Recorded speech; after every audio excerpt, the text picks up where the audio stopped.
Ladies and gentlemen, today is August 16, 2016, and this is the KNKL Show, episode 306, where we learn to be better artists. My name is Kienan Lafferty, and I would like to welcome you to another show. Today we are going to be going back into our good old ribbon piece, and we're going to be learning about the Order of Light. What could that possibly mean, and why did I say it that way? Because we're going to be learning about lighting pieces like this, going from this to this, and the order of light that you should be considering, right? Order of light meaning like, I don't know, it's supposed to sound like a medieval thing. Kienan Lafferty from the Order of Light.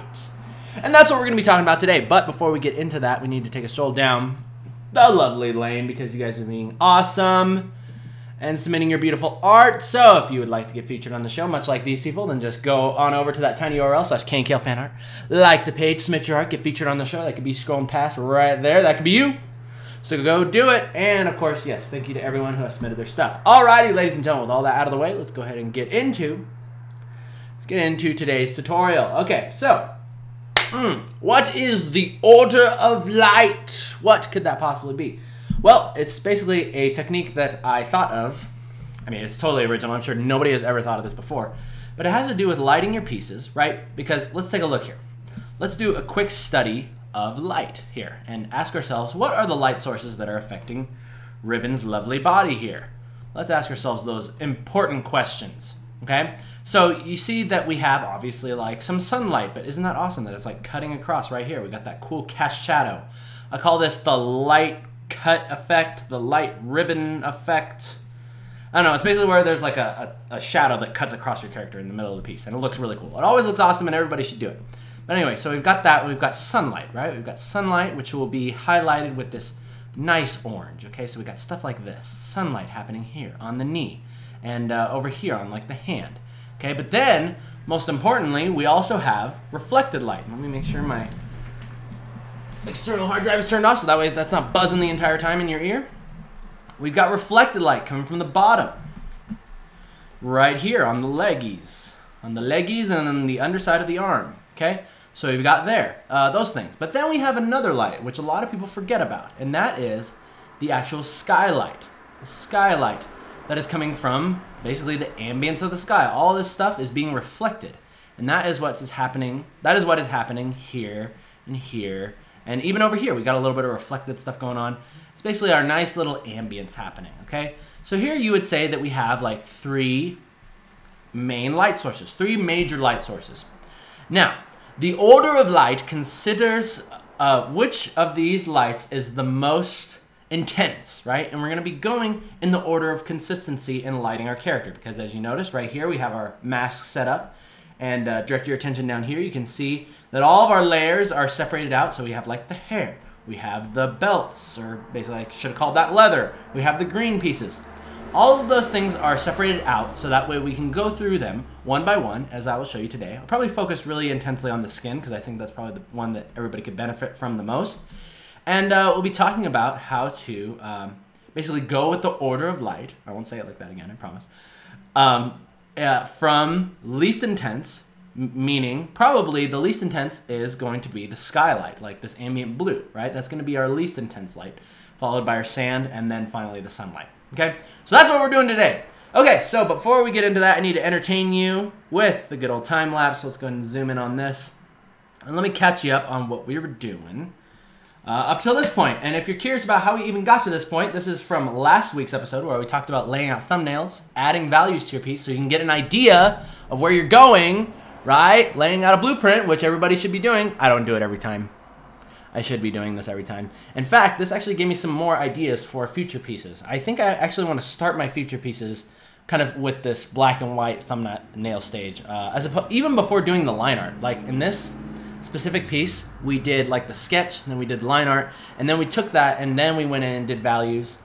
I'm a big fan of like, you can get a better feel for what your final picture is going to be if you actually start in the thumbnailing phase. Like start in the value thumbnailing phase without having clean line art, without having any of that stuff.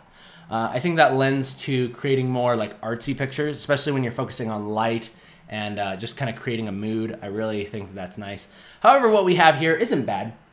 We came up with a pose. The pose is what inspired this piece, so it's not necessarily bad to start with that either.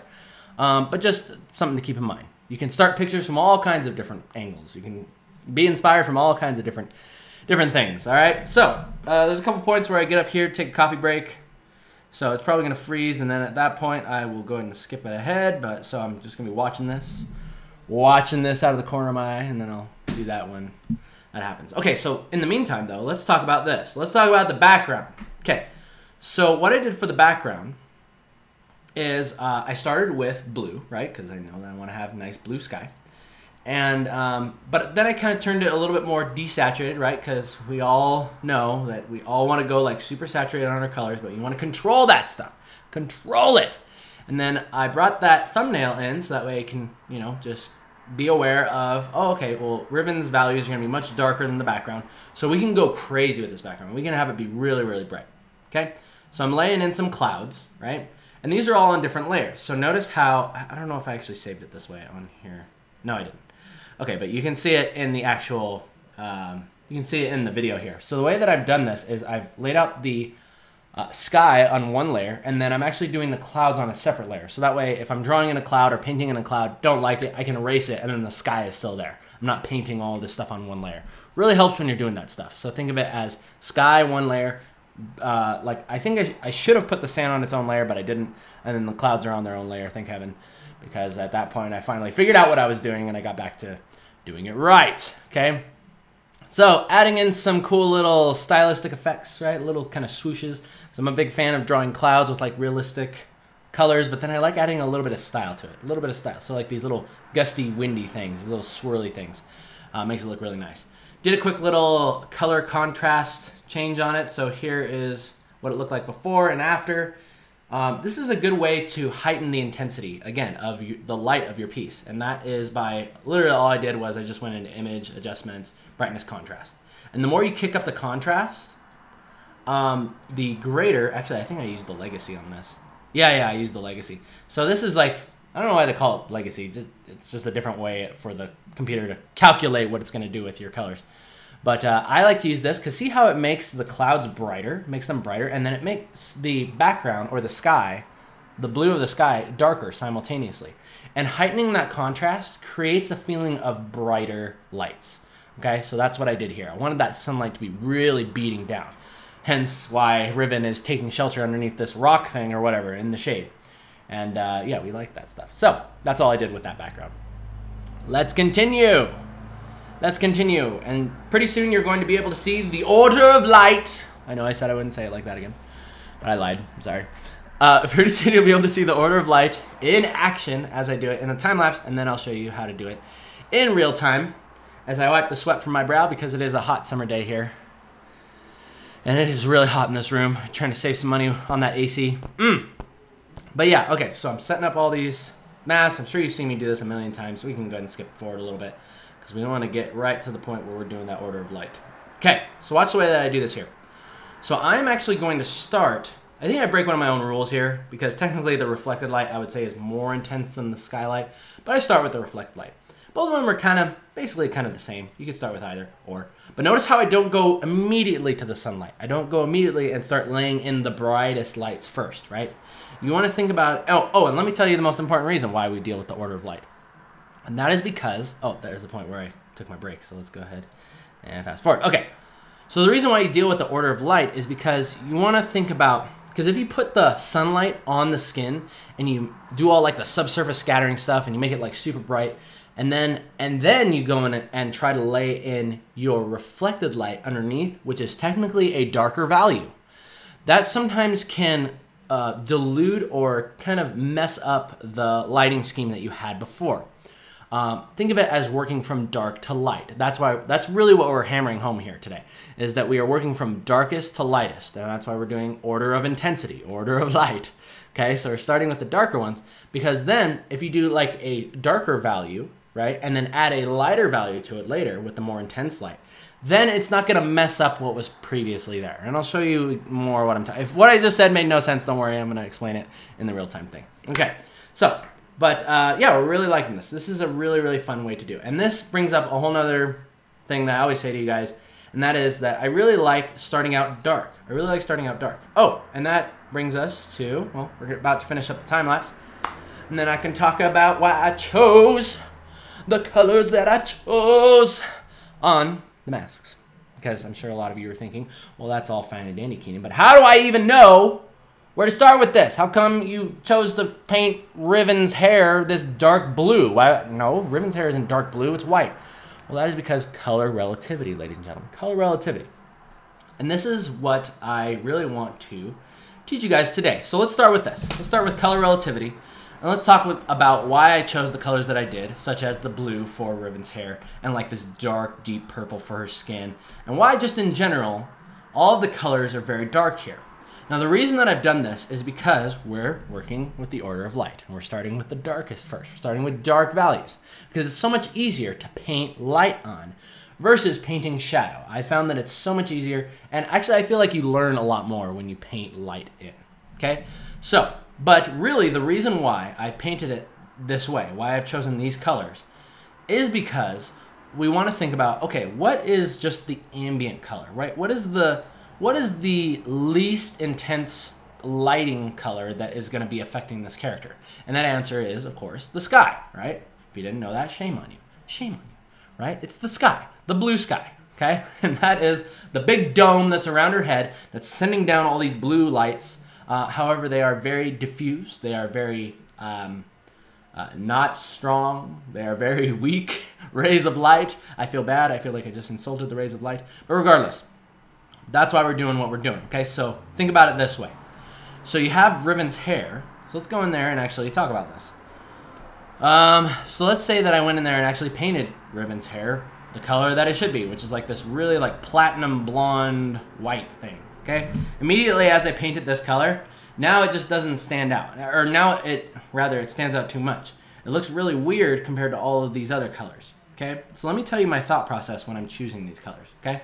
So we have Riven's hair, which is this color, platinum blonde. But it's not being affected by a white light. So why would we see that color? We wouldn't. It's going to be a lot darker, right? So her hair is going to be somewhere right around here. But then we're going to introduce another color, and that is blue. So what we're going to do is we're going to use our hue shifter, and we're going to shift all the way over to blue, probably right around in this area. And we're going to saturate it a little bit. Saturate a little bit, kind of bring it up a little bit. So see, we're saturating, giving more blue life to it, and raising it a little bit, adding some lighter values. And where do we get? Well, none other than right there. Right there. A good way to think about this is, and that's almost exactly what we chose before. Now, a good way to think about this is, did you ever have those, what's the word? It's not like a toy, but there were like freaking McDonald's toys that you would get as a kid. And there would be a picture, right? There would be a picture of like red and blue lines. And then you had like 3D glasses or some sort of film that you would place over top of the picture. And then as you place the red film over top of the picture, the blue lines would appear darker, right? And the red lines would disappear, right? And the other way around, like if you put the blue film over it, the blue lines disappear. It just has to do with, actually I don't even know where I was going with that. It has to do with, okay, so this is a better example. Okay, so imagine that you are looking at your friend, right? Your friend is standing in a room and there's nothing but a red light on them, right? The only colors that can possibly be reflected back to you are going to be red lights, or red light is going to mix with all the other colors, right? In this case, blue light is mixing with all of our colors, okay? I think I may have just thoroughly confused you even more. But regardless, so you got to think about it as darkening and adding blue to it, okay? So that's why that white hair darkened down and we added blue. Okay, so similarly, let's take a look at the skin. Look at the skin here, okay? So what is the local color, i.e. the actual color of Riven's skin? It's going to be like this tan color, right? So it's probably going to be like right around here. So what do we have to do? We have to darken it, right? We're going to darken it, and then we're going to hue shift towards blue. But we're not going to go all the way towards blue. We're going to go towards kind of purple, because we got to keep in mind, all that subsurface scattering, all that stuff. But it's also going to desaturate a little bit, because blue is going to neutralize the tan color, the orange color. So we're actually going to neutralize, move a little bit more towards gray. And then what we're left with is a color like this. Boom. Okay. And see, that would work too. See how it's slightly different from what I chose before, but you know, that one works too. I like this one. In fact, I do this a lot where I'll kind of lay colors in. I'll be like, oh, I feel like it needs to be a little bit darker, maybe a little bit more towards red, and then I kind of move from there. Like imagine as I plant my flag and then I make minor adjustments from there. I say, okay, this feels like it needs to be darker and more towards red. So we just did that. We moved it more towards red, darkened it, moved it over. And then boom, you get something like that. And be like, that looks more like Riven's skin, especially considering that her hair is this blue compared to that skin. We need it to be a darker value because we know that, you know, Riven's skin is not lighter than her hair. Okay, cool. So now that we've got that out of the way, let's go ahead and get into the order of light, the reason why you guys showed up today. All right, so let's begin. Let's begin with the order of light. So we're going to begin by putting in blue lights. We're taking the ambient light from the sky, and we're going to begin adding it to our character. So let's start with our skin, the most important part. Now, another thing that I will tell you guys is that you notice there's like skin 1, skin 2. Hold on, let me zoom this out so you can actually see everything. So there's skin 1 and there's skin 2, like this represents like your leg. The reason why I've separated these skin layers out is because there's a bunch of different skins like overlapping each other. And it'd be really hard to get in there and like do the lighting effects with just one layer. And that's just kind of by experience. You guys will learn to do that. I literally just started doing this after, 29 years of doing this. I just barely figured out, hey, it's a lot easier if I separate things out into layers. Okay, so the first thing we're gonna do is we're gonna work with the skin. Okay, so let's go ahead and begin by taking the blue color. Think of it as taking the color of our light, right? You can even just like eyedrop this if you wanted to. You can literally eyedrop that and then use your soft brush and just lightly kind of press it down. Lightly press it down. Okay, and then you're gonna get something like this, right? You're gonna see this. However, I would argue that maybe we wanna desaturate it just a little bit to simulate how it's neutralizing the colors of that skin, right? Because blue and orange are gonna be opposites, so you're gonna get something more like this. So I'm gonna begin by just laying in that nice ambient color at the top of the skin. Okay, so we're gonna have something like this, a little bit of that, a little bit of this. It's especially gonna be apparent in the leg that's going to be in the shadow. The leg is gonna actually be in the shadows. Okay, now let's go ahead and put in, sometimes I really like to simulate a little bit of that subsurface scattering. So we have this color here, and then what I wanna do is I just wanna saturate it just a little bit more, saturate it just a tad bit more. And then let's add that saturated color in there. Man, it is so hot in here. I cannot believe how hot it is in here. Before I started this, I was like, I don't need the AC, I'll be fine. I'll be totally fine, but I'm literally like sweating. I can like feel it. I can feel it, feeling the heat. Okay, but anyway. Okay, so we've got that. We've got our skin right there. Ooh, that actually looks really nice. I actually like just kind of lowering that intensity down a little bit. Okay, so we start with something like that. Okay, so that is the beginning, the very beginning. So we're moving on to the next order of light, and that is going to be our reflected light. So the reflected light is going to be the sand. It's going to be this yellow kind of orangey sand. So you want to think about how is that going to affect the skin? Well, it's pretty easy. It's going to just kind of kick us closer to what the actual color of the skin is. So it's probably going to be right around here. Right around here. We don't want to make it, we don't want to push it all the way to our local color though. Note that, because that we are going to reserve for our sunlight. So we want to make sure that we're down a little bit, down and darken down a little bit. So right around there, I would say is good. Again, try not to go all the way to the right. You don't want to saturate too much. Don't go too much to the left. Right in the middle. That looks good right there. Right about there. Now go ahead and lay that in. See how you like it. Lay a little bit of that in. Ah, very good. Very good. And if it feels a tad bit muddy, don't worry, because that's just because of your lines. We're also going to color the lines later on. So don't worry too much about that. Just want to put in a little bit of this stuff, right? And then you want to make sure that you're simulating subsurface scattering. Take that transitionary color, right, and saturate it a little bit. Saturate and pull it up a little bit. And then as you add that color in, now see how much more natural that feels? Much more natural, okay? Let's go ahead and add that to the leg down here. Ah, that looks really nice. You'll know instantly when you've chosen a color that's working well. Like you just lay it in, and you're like, oh, that actually looks really good. I like that. And you're looking at like the just the contrast of like this cool blue to like this nice warm reflected color. I love it when I just lay down a color and it's like, that was the color. That was the right one. So yeah, feel free to experiment. Feel free to experiment. So lay that in, lay a little bit of that in. I actually like a little bit more of this color.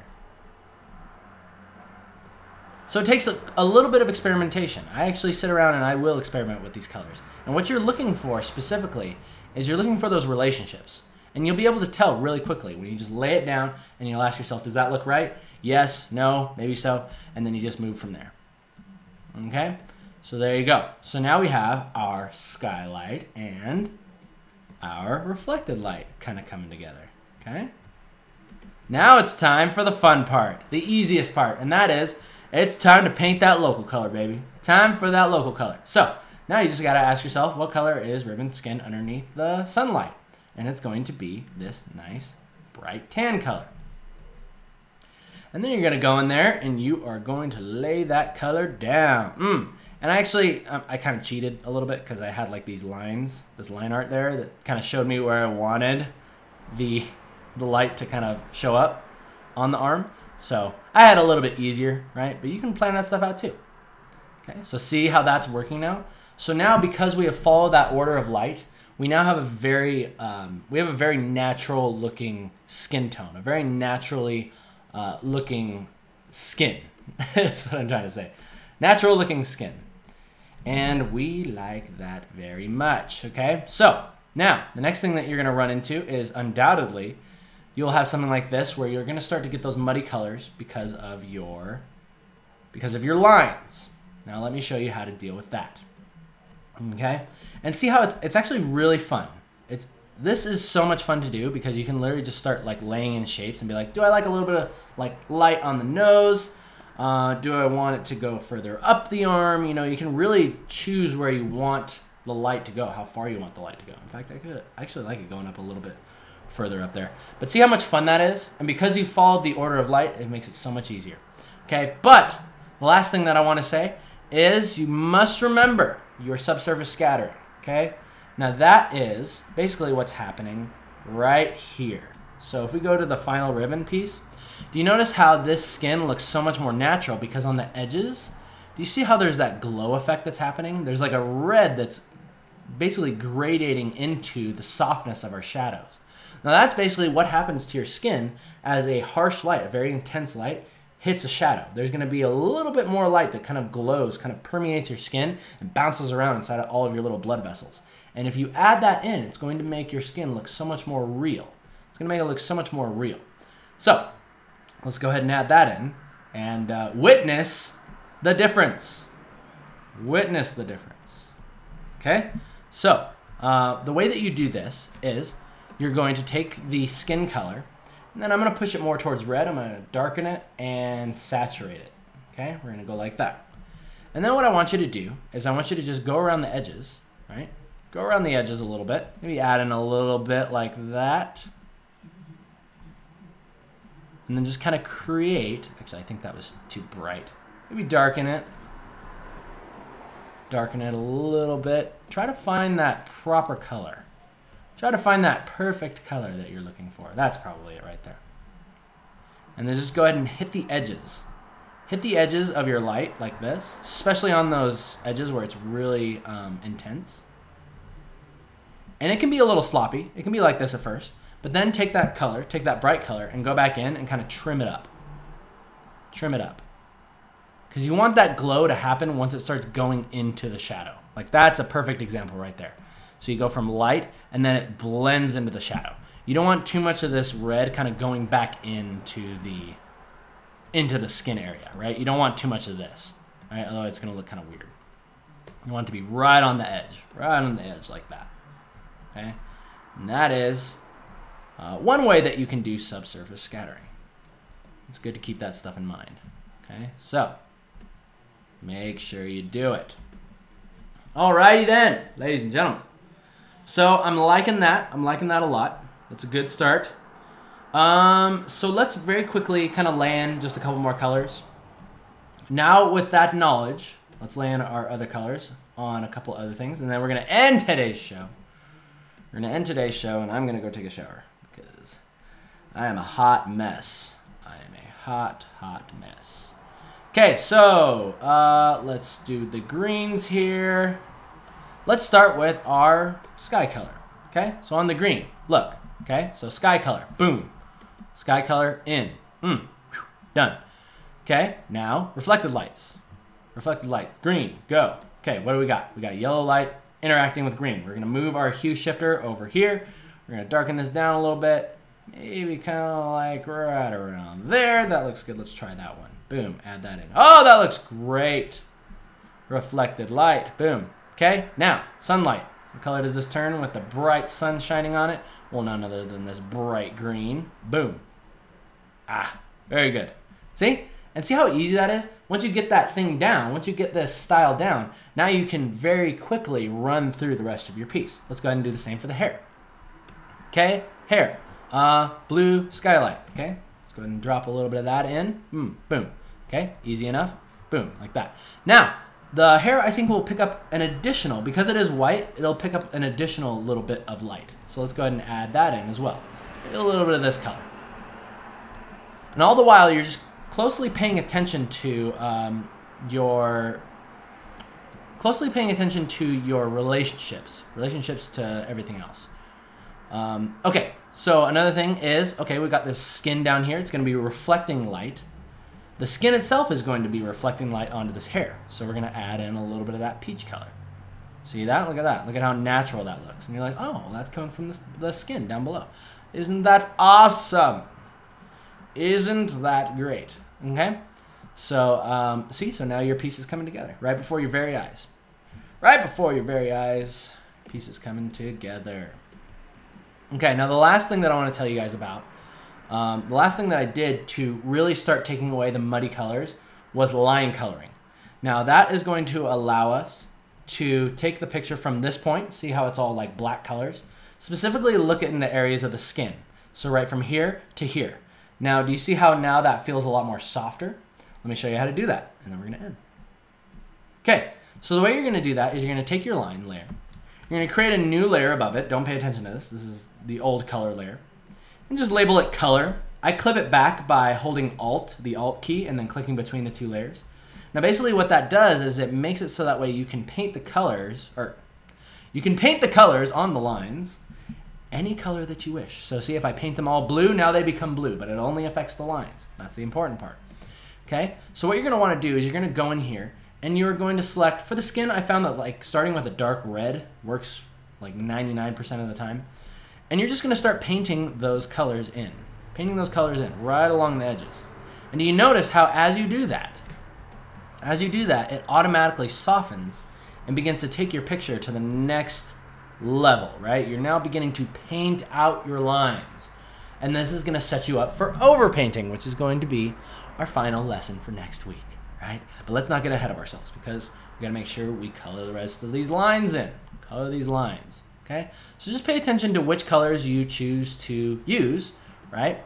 And then notice how most of the time I'm just picking a darker version of whatever color is near it, right? So for the hair, I would pick like this blue, and I'd say, oh, let's hue shift a little bit, drop it down to like this dark kind of grayish purple, right? Let's start with that. How does that look? Oh, I like that. It looks really nice. It's softening the hair, softening there. You want to be careful not to push it too far into the face, right? Because we like the dark values there. However, in the hair, it looks good to have lighter values. Looks good to have lighter values here, right? And the cool thing about it having it on its own layer is that if at any point, let's say you did take like this green here and you painted way too much, like you're painting this green and you're having a good time and then you accidentally paint it into the face. Well, the good thing about having this on its own layer is not only can, well, you can go back in the history, but also you can just hit the eraser and it'll take it back to the darkest value. It'll take it back to the black lines, okay? So that is going to be my tutorial, ladies and gentlemen. All right, before we go, we do need to launch the question catapults. And I'm not gonna mute myself. And I'm gonna wipe the sweat off my face. I'm so sweaty. Alrighty, questions coming in. Questions coming in. This one's coming in from Rocks. Rocks. And here she is asking about Otakon Anime Convention. So I'll be getting my first Artist Alley table at Otakon Vegas in January. Does anybody have any tips for selling art to an audience? Great question, Rocks. I would like to answer this. Because I, too, have been to some conventions, and I have some good lessons that can help speed you along. I'm sure, you know, you're going to go in and you think you know everything. You think you know exactly how you're going to do your booth. But I can assure you that, well, maybe you do. But I can assure you that some mistakes will be made. Let me tell you about the mistakes that I made, and hopefully you can avoid them. Okay, so the first thing that you want to do is understand that people at the conventions are going to be so distracted by everything. The bigger the freaking con, the bigger the venue, the more this actually applies to you. So the most important thing that you can do is get something behind you, right? Get something behind you that has some sort of sign, some sort of flyer, and have some of your art on it. Have some of your style. That way people can see it from a distance and be like, oh, hey, I like that fan art of Legend of Zelda. Hey, I like that League of Legends fan art. Let me go check out that artist, right? Or if you're doing original stuff, just have your style, right? Have your style so that way people can see it. Don't stress too much about like having your name or like your big company name or whatever, because if it's just a name or a company, like people aren't going to really resonate with that. It just needs to be a picture, something to draw people's attention in, whether it's one of those little standy things that you can get from, you know, Alpha Graphics, or like a big flyer, or like one that you make yourself. Just have something there to above you. Because the problem that I did, or the mistake that I made, was I had everything on the table. I didn't really have anything behind me. I had like well, I did have a flyer, but this goes into my next problem. And that was that I didn't have anything to stand my art up. I just had a bunch of like 5x7 cards, and I just threw them on the table. And they were all originals, actually. And the people that got those are lucky. Very, very lucky. Really cool originals. But they were all just laying flat on the table. So another thing that you want to think about is a way to prop your artwork up, so that way people walking by can see it. I highly recommend having a display where people can actually pick up your art, like have it in a sleeve, right? That's another thing you should do, is get sleeves for your artwork. A good place is clearbags.com. Get stuff to protect your art, so that way people can engage with it. People can pick it up and look at it closely, because when people touch stuff, it means they like it. They're more likely to enjoy it and want to buy it. So allow people to get friendly with your art. Allow people to touch and have fun. So, and I think, yeah, that should help you out a lot. So prop your art up, have something in the back. And, yeah, I could go on and on about like freaking customer service and like, hey, you should be like up talking to people and like this and that. But actually I found that, I don't know, you just kind of got to feel it out. I've done really well at cons just by sitting down, just by relaxing. I let people, like, right, I put the focus on my art, put the focus on the product. Don't worry about, like, flagging people down or telling people to come over and look at stuff, or, like, having, like, a bowl of candy or, like, any of that crap. It's like, I just don't. Some people do that and it works for them, but I don't like that stuff. I really believe that, like, product speaks for itself, artwork speaks for itself. Let people come over and enjoy it. And then when they're there, then you can talk to them, right? But don't try to, like, yell at people, you know? So anyway, okay, a lot of that's probably common sense, but I wish you luck, Rocks. Alrighty, people, before we go, I would like to say thank you so much. And if you would like to download today's PSD, like, because, I mean, basically, we had so much fun today, but I don't want you to take my word for it. I want you to go download this for yourself. Look at all these layers. Look at all these layers for yourself. Turn on the color layer. Look at exactly what happens when you unclip it. And then Ribbon turns into the, basically, a creepypasta version of herself, right? But how awesome it looks when you clip it back. And then go through all these layers. Click them on and off. Click here to go to Patreon. Download this PSD today. And last but not least, I would like to say thank you to my amazing sponsors. Laura Bashir, David Cariello, Marvin Sale, Matthew Silva, Ilian the Cat, Megan Gwynn, and Ian Crowell. Thank you guys so much for sponsoring the show, keeping the lights running at night. And let me just, oh wait, Sponsor Pass. Sponsor Pass, thank you to my Sponsor Pass. And I just wanted to say something. I want to take a moment, okay? For those of you who stuck around this long, you really need to hear this. And that is, I really appreciate you guys. It really means a lot that you guys are willing to tune in to watch these shows. But even more so, those of you who have chosen to support me on Patreon. The people that have been willing to part with their cold hard cash, right? You guys are going out, I know you're working hard, and then you're willing to give me that money to be able to do something that I love and actually make a living doing it. I want you guys to know that that really means a lot. It really does mean a lot. And I want you guys to know that I am planning on doing some more things for you guys, because I love doing this content. I love creating this show for you guys, and I feel like I want to do more. And specifically regarding Thoughtfuls and talking to you guys about like mental game stuff. So in the future, I don't want to make any promises just yet, but in the future, something is in the works for creating another show. Another show where we will be focusing more on creating things, more on thoughts and thoughtful things, right? It'll be on a different channel, basically it's going to be on another channel. And yeah, but know that I'm doing that for you guys. I'm doing it for you guys because I really just appreciate it. You guys have given me so much support to the point where, I mean, it was enough a long time ago. But now you guys have really stepped up, and I don't know. I don't know how to say it other than I appreciate it. I really do appreciate it. And yeah, as of late, it's been hard. It's been hard to get on here and do the show every now and then. Because I feel like my speech isn't as good. You know, sometimes I'm sick or something's like happening in my life, or I'm really stressed out or anxious about something. But I get on here every week, and I promise myself that I'm going to do it, right? I did this show. I created this show because I wanted to be able to teach people, right? And it's getting bigger. I can't even believe how big the show has gotten. Like, we're about to pass 35,000 subscribers. And that's just more than I ever thought it would have become. So from the bottom of my heart, I really wanted to say thank you guys so much. And yeah, look out for that new show. Look out for that new show. Hope you guys learned some good stuff from this ribbon piece today. We're going to be finishing up next week. And until then, you guys take care. See ya.